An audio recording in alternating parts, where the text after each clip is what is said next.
Good evening. It's Tuesday, May 11th, and I'm Virginia Amos. Tonight we are continuing our 9-part series of one-on-one interviews with all of the candidates for city council and the mayoral race and that's a mouthful, who are running in the Democratic primary in June. The Zebra newspaper and ZTV do not endorse any candidate, but rather offer this time as a public service. Just a little bit about our setup. Each interview will last approximately 30 minutes, and each candidate will be asked the same set of questions. Then, if time permits, we will take questions from our viewing audience. And finally, I am not a journalist nor a particular political junkie, but rather an interested citizen who values participating in the electoral process. So tonight, our guest is welcome James Lewis. Thanks for having me. I'm excited to be here. Good. It's nice to see you and to put a face to all of the postcards I've been getting in the mail.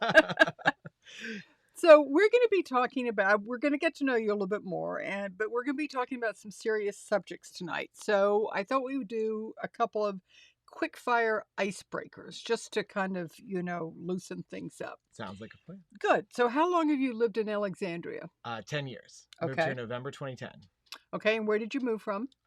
So I went to William & Mary. I went back home to Pittsburgh because it was the 2010 recession, and moved back home, and then found a job in Accokeek, Maryland, and moved to Alexandria. Oh, okay, good.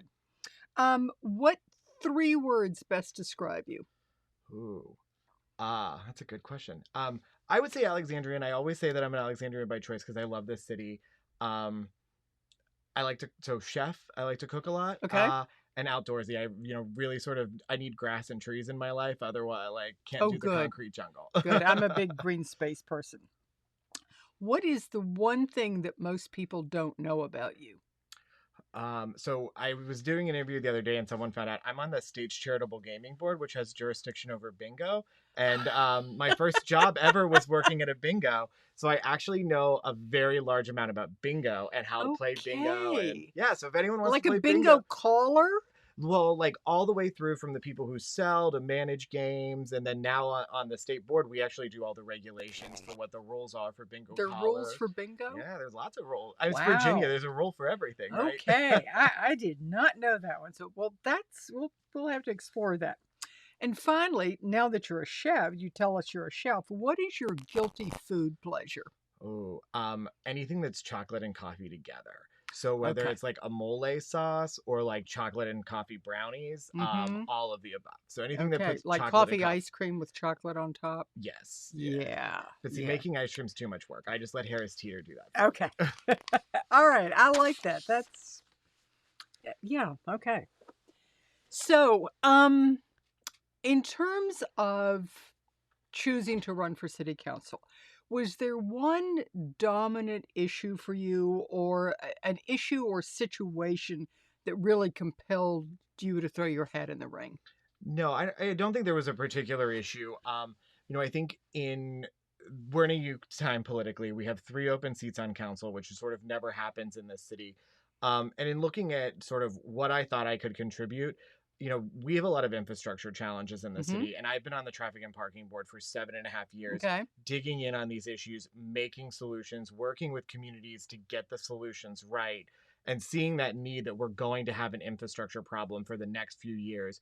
I thought I had something to contribute. So not that there was one sort of situation or instance, but really sort of the political environment, and that I thought I had something to contribute to bring to the table, some expertise on the infrastructure space, and not just infrastructure, but working with the directly impacted neighbors and communities to solve infrastructure problems. Okay, so you've been working within the system. Yeah, so I was on Transportation Commission for 3 years, Traffic and Parking Board for 7.5. Okay, all right. So, it was announced earlier this year that Alexandria was getting almost $60 million as part of the American Rescue Plan. And part of what we get this month, and then we'll get some next year, and it all has to be used by the end of 2024. And we know that not all that has to be used specifically for COVID-related issues. And there's some excitement around the fact that it could be used for um, water, sewer, or broadband. Mhm. Do you advocate dedicating part of that money to the stormwater issue, which is a huge concern? You talk about Yep. infrastructure, huge concern for a lot of citizens. Yeah, I think, we can't expect Uncle Sam to bail us out every time. We got lucky and Uncle Sam is bailing us out. We got some, and there are people bailing themselves out in Delray. So, I think we need to put some resources in that, but also in the long term, we need to plan because Congress is talking about an infrastructure plan. Whether or not they get it passed is an interesting story. I worked on the Hill for 6.5 years. It was always infrastructure week. The whole time I was there wasn't a deal. So, I mean, we can't wait on Uncle Sam to bail us out. We actually need to be proactive.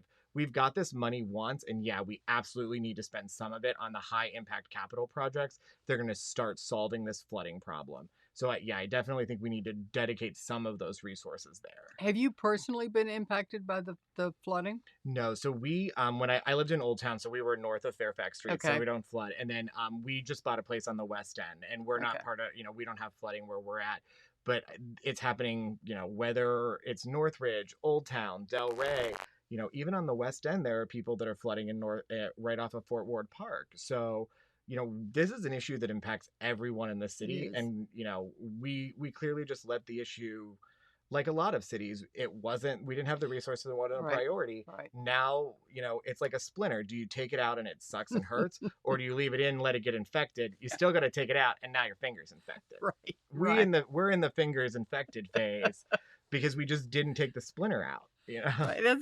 That's a great analogy. Um, we can't do any interview without asking about the Seminary Road project, which is just, this enormous, you talk about a splitter. So, yeah, it's a big one. It's a big one. So basically, are you in favor of completely reversing the project, leaving it as it is, or making modifications? And if modifications, then what would they be? So I'm one of the few candidates that actually has a record on this. As Traffic and Parking Board, I voted against it largely because I have concerns with where the terminuses of that are. Mm-hmm. We're terminusing a bike lane at 495, which is not a place you should be doing that.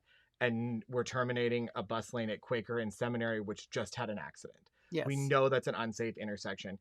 And I know some people have said, well, we can't build all the connectivity at once, but we shouldn't actively build dangerous infrastructure. And that's why I voted against it, because I believe it is dangerous infrastructure that we built. It's got a pretty hefty price tag to turn it back. Yeah. I think we have to have a conversation with everyone and say, this is what $700,000 gets you. We have capacity issues. We have flooding issues. What do you want? And I think that's really the question. And, I've heard some folks postulate, let's sell bricks. Well, you'll easily raise the $700,000 with the folks who want to turn it back. But I think, as a city, we have to have a conversation about where these resources go. And I know there are a lot of people that are extremely frustrated about this project, but I don't think the frustration necessarily has to do as much with the engineering as much as with the engagement in the process. Yeah. And I think that's a much harder splinter to get out, is when people don't feel like they're heard, that decreases their faith in government, and that also decreases their willingness to want to participate. And there's a lot of people who this was what woke them up to, the city and city process, which is great. But I wonder how many people feel that, it doesn't matter what my civic association says. It doesn't matter what I say on 311. They're going to do whatever they want anyway. And that's the sentiment I think that I hear across the city, is it doesn't matter what I say. They're going to do what they want. Okay, well that brings us to a good point, and I'm going to kind of go out of order on these questions because kind of my last question, and then we'll come back, is how do you see your role as a city council member, and how do you see engaging with citizens to get the information you need? I am a huge proponent of local civic associations. And I do think that that's where people often get their start in being civically engaged, and where you get the answers about what's really going on in a neighborhood. So how does a city council member, it's not a full-time job, although it It's I treated know that it's way. got to feel like it, and it's often thankless, but yeah, how do you see your role in city council, and how do you intend to engage people? So, I came up through civic associations. Okay. Until last year, I was the secretary of Notice, so North Old Town Civic Association. My other half, Trevor's still the secretary over there for Notice. We don't live there, but I work in North Old Town, so Mhm. we're still invested in, we want to be part of the process. For me, it goes back to what I think we've been doing on Traffic and Parking Board, which is listening to people, listening to the proposals of staff, and then bringing everyone together to come up with compromises and solutions that work. And I think, as unfortunate as the federal politics have made compromise a dirty Mm. word, it's come a little bit of a dirty word here.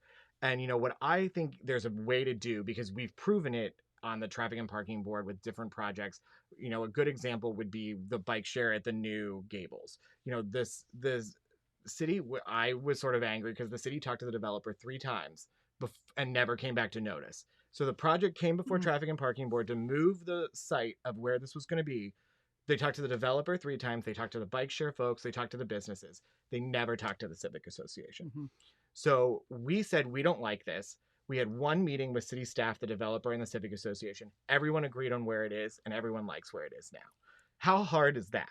It's a triple win. Let's do the win-win-wins. Let's actually talk to people. Let's actually have a conversation, because civic engagement is not clicking through a PowerPoint and taking 5 minutes of comments at the end. That's not what it is. Right.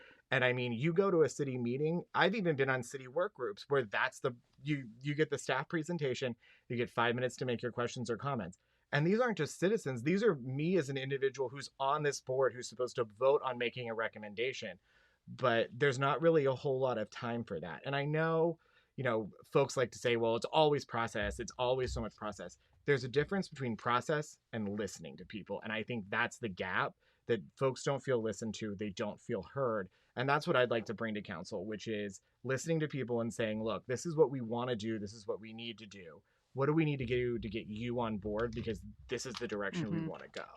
And I think when you present people with the option to get involved and to be part of a solution, as opposed to just being anti something, you catch a lot more flies with honey than you do with vinegar.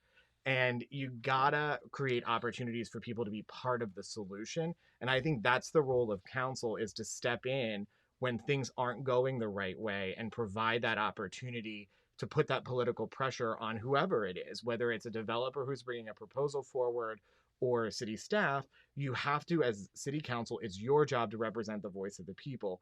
You have to put that political pressure into the system.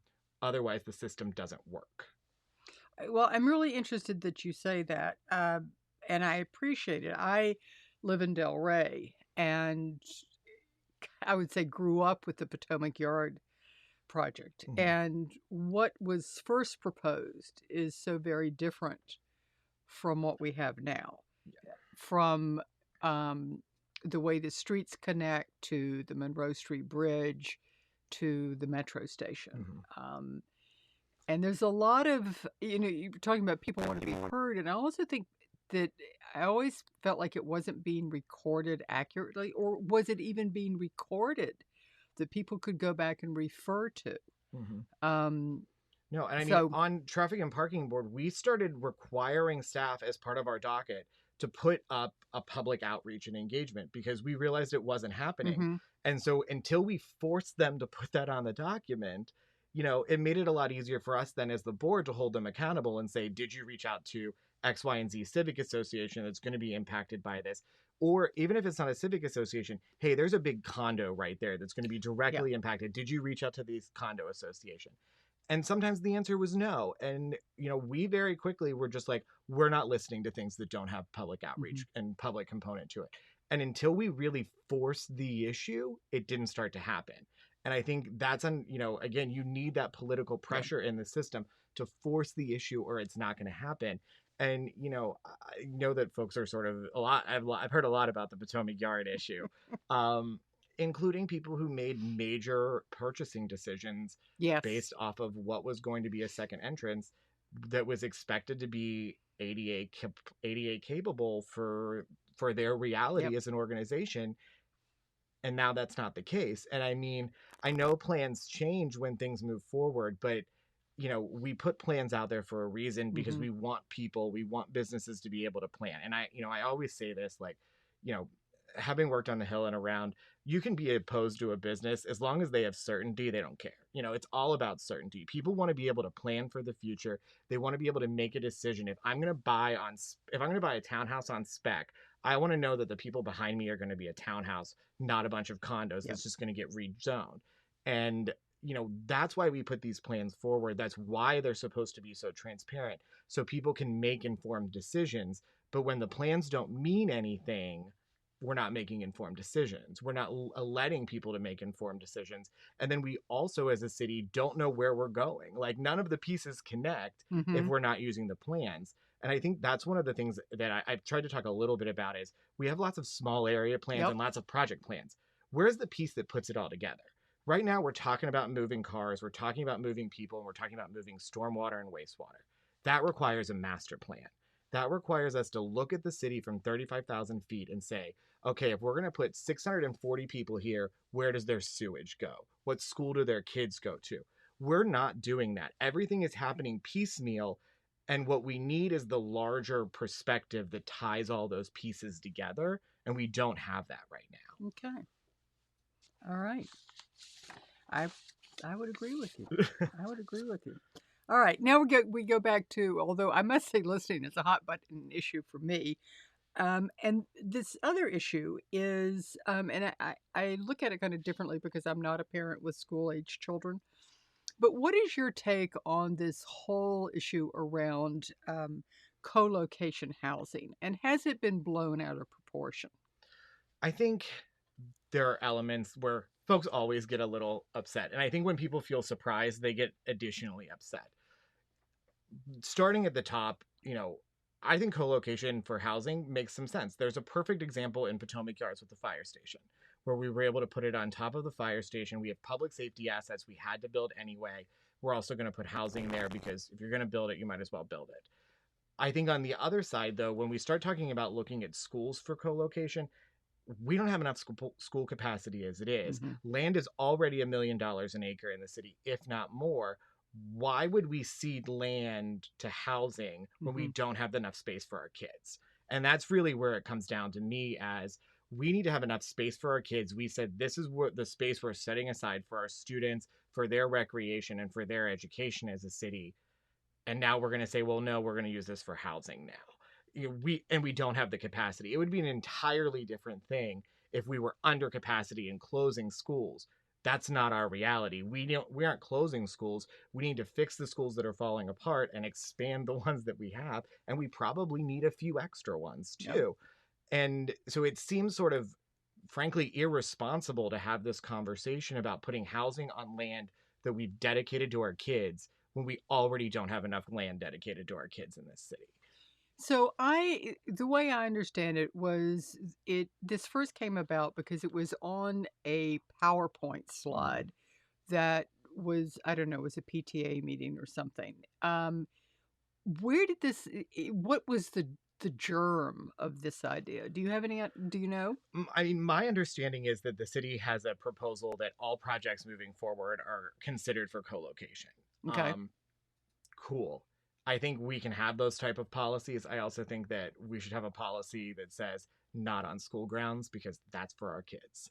And that's pretty, for me, that sort of stops and ends there. Until we address the capacity issues, I'm not interested in whether or not the housing should go on school grounds. I don't even think it's a conversation we should have. If we're going to have a conversation of putting housing over a fire station or a police station, that's an entirely different conversation. I'm happy to have it. I think that makes some sense. And there are opportunities there that we could especially build workforce housing for the police and fire that we Hmm. can't Hmm. that we can't retain in this city because we don't pay them well So enough. workforce housing as opposed Yeah. to, yeah. So, why are we're not looking at that? And I know the Potomac Yard situation is great, is great. It's this firehouse. But I also had a conversation with the fire department or the fire union. Their firefighters make $500 too much to get that affordable housing. And it's like, we've got this issue where we can't retain our firefighters. We're Hmm. losing the folks who have less than 5 years to other jurisdictions that pay more, where they can get more for their buck. Loudoun County, you get more for your buck on a house. We have less than 10 of our firefighters that live in the city right now today. And we're setting up the rules so that the folks can, we're setting up the rules so that Right. the people we want to live in our city, the people that protect our city, have to commute 2 to 3 hours to come here to work. Mhm.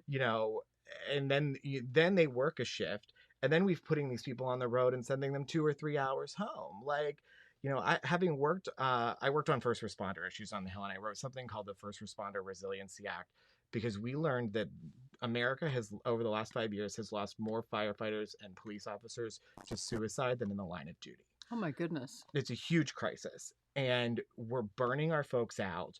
They already have to then travel how far to get out of here to get somewhere else, to go home. So this is a huge health and wellness issue for these folks as well, because we, as important as our firefighters are, they're people, they're individuals. We want to protect them. We want to protect their lives.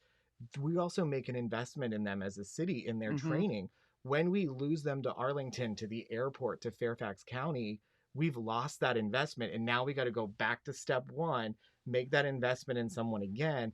And Right. then, I also say too, we want to make sure that our firefighters know where Baelish Drive is. They know where Templeton Place is. If you don't know the city, some of these roads are kind of hard to find. We want to make sure that these folks know where they're at. And I mean that, I think we're just missing the boat, I think, on affordable housing in general too. And something I'm a big supporter of, and I don't think is enough of a focus in the city, is affordable home ownership, because that allows people to build generational wealth. It provides stability for kids in schools and seniors to age in place. There's one program in the city right now, so funded at under, I don't remember the exact funding level, but 35% of the funding is consumed by staff cost. It's just not a priority. It's a pay for. If we want to actually solve this workforce housing issue, if we want to solve the issue long term, this is what we need to be talking about. We don't need to be talking about bonus density units that go market rate in 40 years. That doesn't solve our problem. Right. And I mean, they're a drop in the bucket, some of these bonus density ones that, and they also aren't even long term. So that's really my frustration. And I think we're asking the wrong questions as a city. Now, I am not familiar with the term bonus density. Can you explain that? Sure. So bonus density is, in different parts of the city, if you build affordable housing, you can build additional units in addition to the affordable housing. Oh, okay. So you get to increase the density. So the developer gets to increase the density as a bonus for building the affordable housing. It's really actually one of the only tools the city has. And it's sort of the one that they've leaned on the most to be successful. But, okay, if you're going to get bonus density, I want that thing to be permanently affordable. I don't want it to go back to market rate in 40 years. And I think if we're going to make these deals, those buildings are going to be there in 100 years. Those buildings aren't going to go away in 40 years, but we're going to let these become market rate in 40 years. So then we've got families living in affordable housing 4 decades from now that are facing a crisis that aren't going to have affordable housing. They aren't going to have affordable housing. So it doesn't, we're not solving the problem. We're just, we're kicking the can down the road and patting ourselves on the back and making ourselves feel good about it. But we're not addressing the issue, and we're not addressing the fundamental problems and the fundamental challenges. And I think that's what's, frustrating is the wrong word, but it's, it's frustrating so I've been in the city 10 years. I've helped a lot of other candidates.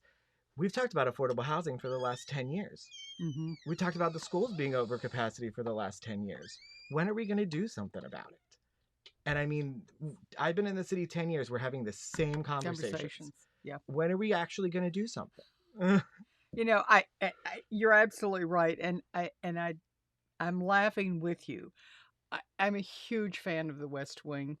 Yes. And I regularly cycle through it, at least once a year. Who's your favorite character? Oh, CJ. Yes. I was a press guy, so yeah. But at this last time I watched it, I was horrified because the things that they were talking about then, whether it was civil rights or it was voting rights or it was gun control or it was women's issues, we're still talking about them. Yeah. And wow, problems don't go away unless you solve them. and they're not easy. It's hard. It's difficult. Money doesn't grow on trees. It's cotton and linen, so it grows out of the ground in a bush. Yeah. But at the end of the day, we want a lot of things as a city. We want to make a lot of impact, but it seems like we just sort of kick the can every time we have an option because we're afraid to do what's hard. And I don't think that's Alexandria. I think the people in the city are incredibly educated. They're incredibly involved. They're incredibly savvy. They're incredibly smart. If you take the people and you say, this is what we need to do and here's how we get there, it's going to take us 10 years to get the flooding done. Here's what it's going to do, but here's the immediate impact you're going to see in year 1, 2, 3, 4, and 5. And hey, this is what it costs. I think the vast majority of Alexandrians are going to say, you know what, we got to do this. We got to do it. We got to do this. Right. And I think people are willing to do it. People are willing to chip in. And I'm not just saying it's the tax. I'm saying we need to lean into the expertise in this city. Folks here work for the state, the federal government, international. We've got experts on just about any issue in this city. That's true. Let's find those folks and bring them to the table. Yep. Let's make them part of solving the problem. If you sort of kick folks out of the table or you say that your voice doesn't matter, what makes someone want to come to the table and help you solve the real problems? Listen, this is fascinating, but we're rapidly coming. No, I just want to make sure. Do we have any questions from our audience? We just have good listeners and good comments, right? Yeah. Okay. It's mainly just like people agreeing. Okay. All right. Well, that's good. That's That's a good good news. sign. That's good news. And the fascinating thing is that we get so many viewers at a later time too, because not everybody can tune in right away. And of course, this will be up on our YouTube channel, and that'll be posted it's tomorrow. bedtime. So. I assume everyone is putting their kids to bed right now. Well, that's true. I hadn't thought about that, but yeah, you're right. Well, James, this has been it's just been fascinating. Is there anything that you would like to say to our viewers as we finish up here? No, I've said this a few times to folks, but I want to be the councilman you don't see every 3 years when he's asking for your vote. I want to be the guy you're tired of seeing, that you're tired of getting emails from. So, I hope that everyone who has any follow-up questions for me, take a moment and reach out. My website's jameslewisforcouncil.com. The first thing sort of underneath my picture says email me. Send me your thoughts, send me your questions. Would love to hear from anyone, because the way we move forward is by listening to as many voices as possible, because our future is going to demand innovative solutions, and the only way we're going to craft them is by working together. Thank you. Thank you so much. Thank you for being here with us tonight. It's been terrific, and stick around. We'll be on with Sarah Bagley in just a few minutes. And a thank you to our producer, David McClure, and our essential intern, Eli Wilcox. Good night.